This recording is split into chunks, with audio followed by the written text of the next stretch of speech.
Hi students, ఈరోజు first BCom first sem విద్యార్థులకి fundamentals of accounting subject నందు how to prepare trial balance, అంకణాన్ని ఎలా తయారు చేయాలా అనేటువంటిది మనము ఒక యూనివర్సిటీ క్వశ్చన్ పేపర్ ద్వారా మీకు తెలియజేస్తాను.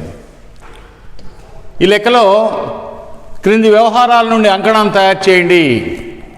From the following particulars prepare trial balance అని ఇచ్చాడు. అప్పుడు మనం ఏం చేయాలంటే ఈ ట్రయల్ బ్యాలెన్స్ తయారు చేసేటటువంటి సందర్భాల్లో ఏ అంశము డెబిట్ అవుతుంది అంకణాలో, ఏ అంశం క్రెడిట్ అవుతుంది అనేది మనము చూపిస్తూ రావాలి. ఇప్పుడు ప్రారంభపు సరుకు అనేది ఇది డెబిట్ వైపున అంకణాలో మనము చూపించాలి. ప్రారంభపు సరుకు అనేది ఇది డెబిట్,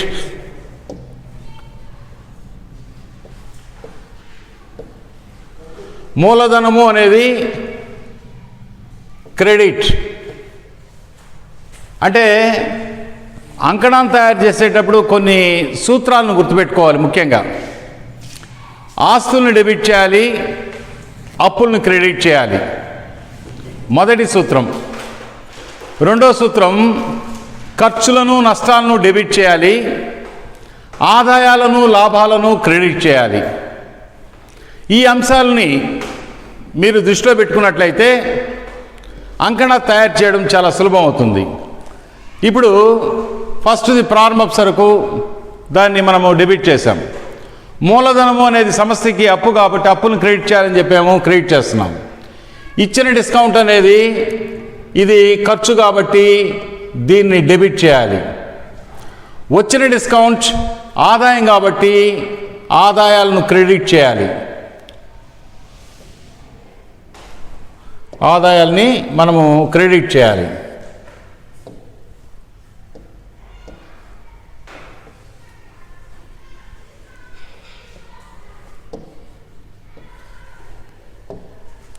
ఆదాయాల్ని క్రెడిట్ చేయాలి. స్థిరాస్తులు ఆస్తుల్ని డెబిట్ చేయాలి కాబట్టి దీన్ని అంకణాలు డెబిట్ వైపుని చూపించాలి. అమ్మకాలు ఆదాయపు అంశం కాబట్టి దాన్ని మీరు క్రెడిట్ చేయాలి. అమ్మకాలు క్రెడిట్ అయితే అమ్మకాల వాపసులు డెబిట్ అవుతాయి. తర్వాత కొనుగోళ్ళు డెబిట్ చేయాలి. కొనుగోళ్ళు డెబిట్ అయినప్పుడు కొనుగోలు వాపసులు క్రెడిట్ చేయాలి.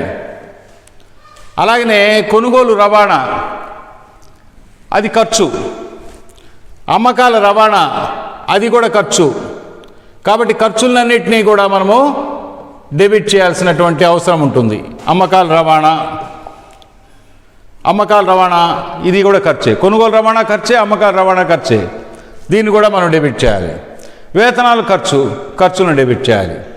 ఇక్కడ ఇచ్చినటువంటి ఈ వ్యవహారాల్లో ఆస్తుల్ని డెబిట్ చేయండి, అంకణ తయారు చేసేటప్పుడు అప్పులను క్రెడిట్ చేయండి. ఖర్చుల్ని నష్టాలని డెబిట్ చేయండి, లాభాల ఆదాయాల్ని క్రెడిట్ చేయండి. ఆ విధంగా ఈ యొక్క సమాచారంతో మనము అంకణాన్ని తయారు చేయవచ్చు. అలాగనే ఇవన్నీ నోట్ చేసుకొని అంకణాలో ఏది డెబిటో ఏది క్రెడిటో వేసి డెబిట్లు క్రెడిట్లు కూడినట్లయితే జంట పద్దు విధానం ప్రకారము అంకణ టాలీ కావాలా, డెబిట్లు క్రెడిట్లు సమానం కావాలా.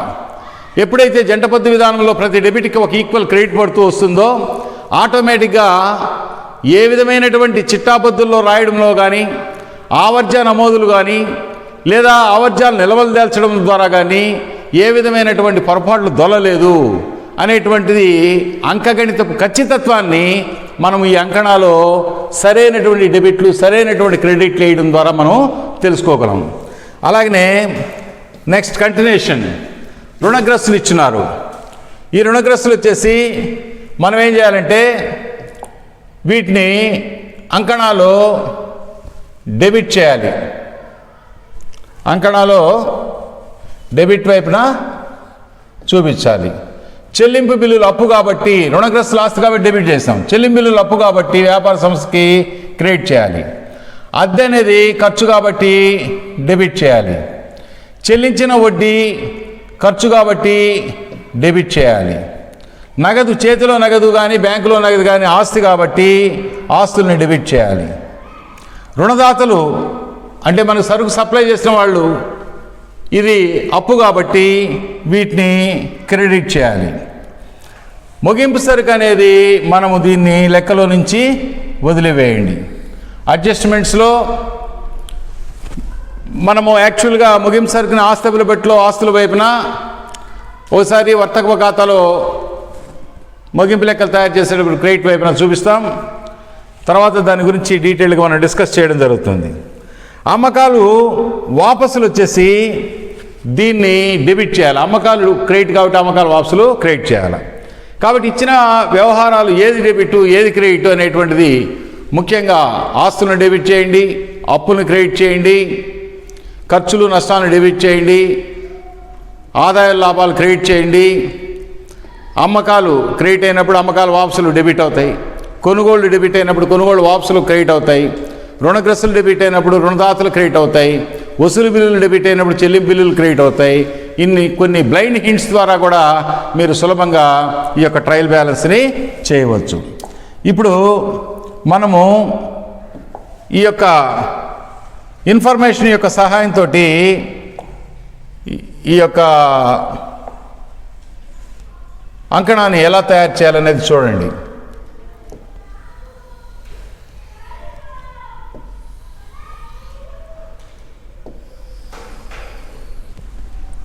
వివరాలు, డెబిట్లు, క్రెడిట్స్, ఇది trial balance heading.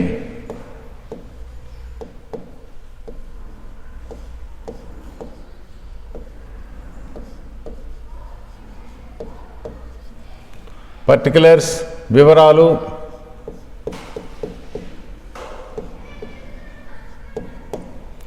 Debit, credit. ఇప్పుడు క్వశ్చన్ పేపర్లో ఇచ్చినటువంటిది చక్కగా చదువుకొని ఒక్కొక్కటి. ఫస్ట్ ప్రారంభ సరుకు, ఓపెనింగ్ స్టాక్. ప్రారంభ సరుకు ఓపెనింగ్ స్టాక్ డెబిట్ చేయాలి 5,000. తర్వాత మూలధనం క్యాపిటల్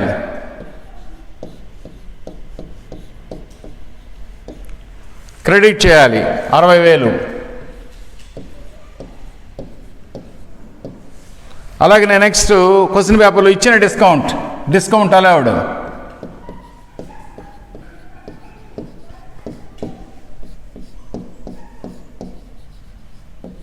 డిస్కౌంట్ అలౌడ్ డెబిట్ చేయాలి 500.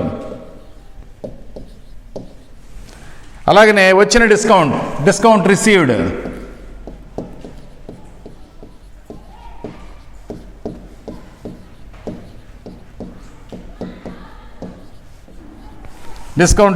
ఆదాయం కాబట్టి క్రెడిట్ చేయాలి 700. నెక్స్ట్ పాయింట్ స్థిరాస్తులు ఫిక్స్డ్ అసెట్స్.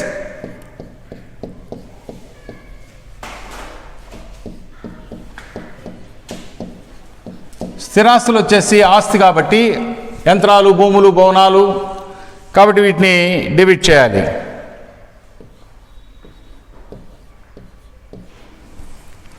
అమ్మకాలు సేల్స్ ఆదాయము దీన్ని క్రెడిట్ చేయాలి 85,000.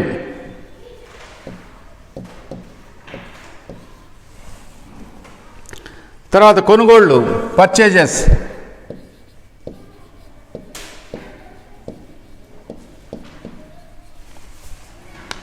$45,000 డెబిట్.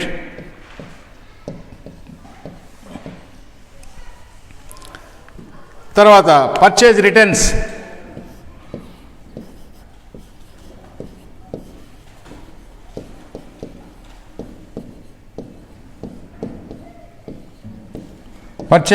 పర్చేజెస్ డెబిట్ అయినప్పుడు పర్చేజెస్ రిటర్న్స్ క్రెడిట్ అవుతాయి. కొనుగోళ్ళు డెబిట్ అయినప్పుడు కొనుగోళ్ళు వాపసులు క్రెడిట్ అవుతాయి ₹1,000. అలాగనే కొనుగోలు రవాణా క్యారేజ్ ఇన్వర్డ్స్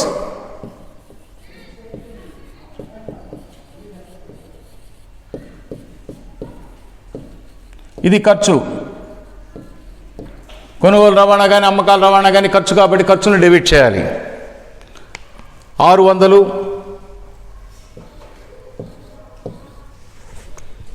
అలాగనే అమ్మకాల రవాణా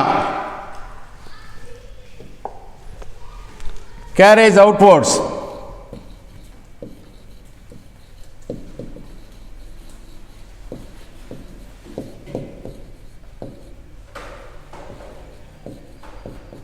అమ్మకాల రవాణా 700. కొనుగోలు రవాణా డెబిట్ కాబట్టి అమ్మకాల రవాణా క్రెడిట్ అని చెప్పేసుకోకూడదు. కొనుగోలు రవాణా అయినా సమస్యలో సరుకు తీసుకొచ్చినా సమస్యలో ఉన్నటువంటి సరుకుని డోర్ డెలివరీ కింద బయట చేర్చిన ఖాతాదారులకి రవాణా ఖర్చు కాబట్టి నామమాత్రం ఖాతాలో ఖర్చు ప్రకారం డెబిట్ చేయాలి.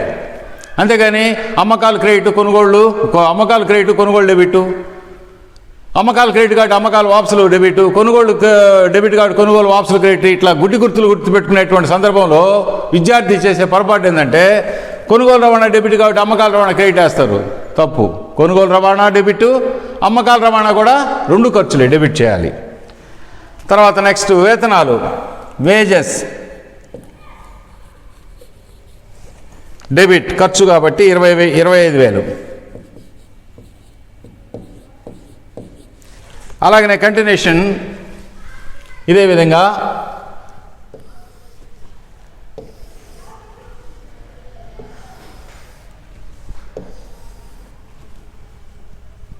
1, 2, 3 పర్టికులర్స్ డెబిట్ క్రెడిట్.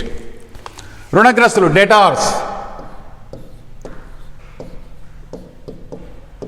డేటార్స్ అంటే రుణగ్రస్తులు ఆస్తి డెబిట్ చేయాలి 16,000. అలాగనే చెల్లింపు బిల్లులు బిల్స్ పేయబుల్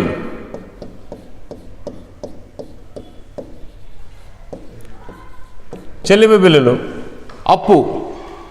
అప్పులను క్రెడిట్ చేయాలి 7,000.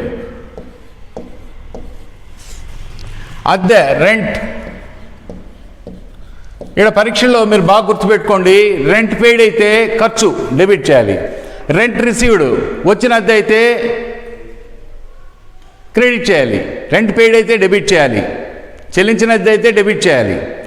రెంట్ రిసీవ్డ్ అయితే వచ్చిన అద్దె అయితే క్రెడిట్ చేయాలి.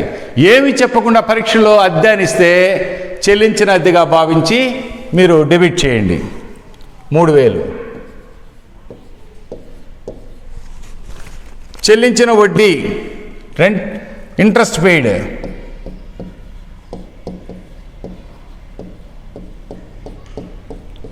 పెయిడ్ చెల్లించిన వడ్డీ ఖర్చు 2,000 రూపాయలు.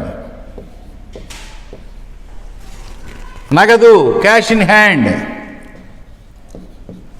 చేతిలో నగదు ఆస్తులను డెబిట్ చేయాలా 800. అలాగనే రుణదాతలు క్రెడిటార్స్ రుణగ్రస్తులు డెబిట్ అయినాయి కాబట్టి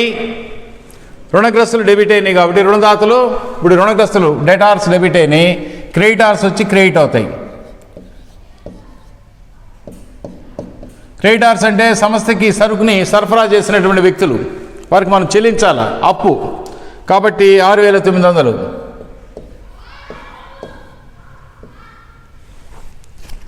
తర్వాత అమ్మకాల వాపసులు సేల్స్ రిటర్న్స్